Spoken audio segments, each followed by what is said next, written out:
छत्रपती संभाजीनगर शहरात शेअर मार्केटमध्ये गुंतवणुकीवर अल्पावधीत दुप्पट तिप्पट परताव्याचं आमिष दाखवत एका महिलेची फसवणूक करण्यात आली।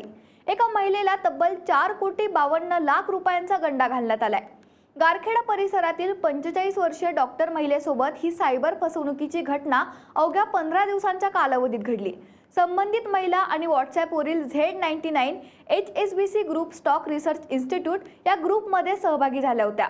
ग्रुपच्या ॲडमिनसह इतर सदस्यांनी शेअर बाजारात गुंतवणूक केल्यास अल्पावधीत मोठा नफा मिळवून देण्याचं आमिष दाखवलं।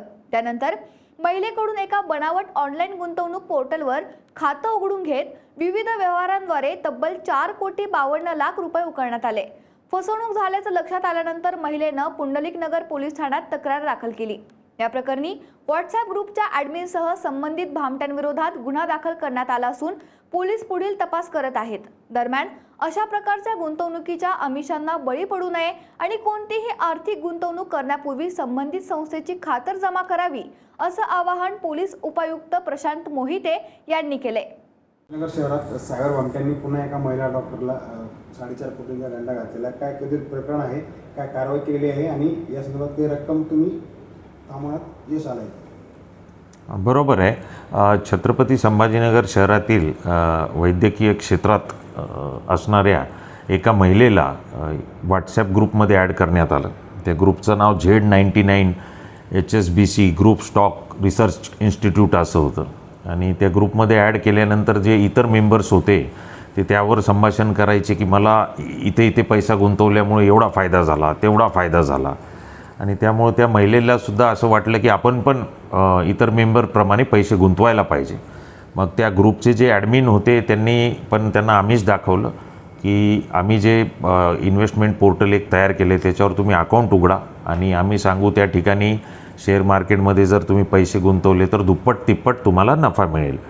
मग त्या आमिषाला बळी पडून त्यांनी जवळपास 4,52,00,000 रुपये वेगवेगळ्या वेळी RTGSद्वारे ते ट्रान्सफर केले।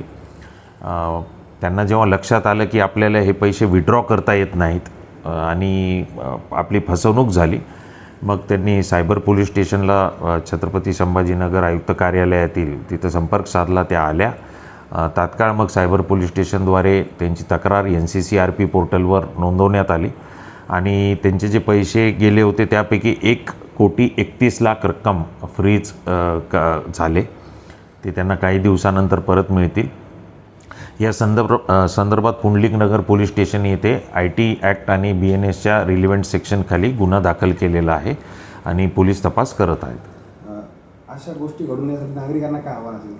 नागरिकांना हेच आवाहन करण्यात येतं की जेव्हा तुम्हाला व्हॉट्सॲपद्वारे, फेसबुक, इंस्टाग्रामद्वारे अशा एखाद्या अननोन ग्रुपमध्ये कोणी ॲड करतं आणि तिथं तुम्हाला इन्व्हेस्टमेंटसाठी प्रवृत्त केलं जातं आणि हे आमिष दाखवलं जातं की अशी लिंक वापरल्यास किंवा हे इन्व्हेस्टमेंट केल्यास तुम्हाला एवढे पैसे मिळतील, तर कृपया ह्या आमिषाला नागरिकांनी बळी पडू नये। अशा प्रकारचे कोणतीही लिंक उघडून तिथं आपली माहिती देऊ नये। कुठंही कोणत्याही पोर्टलवर जे अनऑथोराइज्ड आहे तिथं अकाउंट उघडू नये इन्व्हेस्टमेंटसाठी आणि आपला पैशाचा व्यवहार किंवा पैसे ट्रान्सफर हे प्रकार करू नयेत।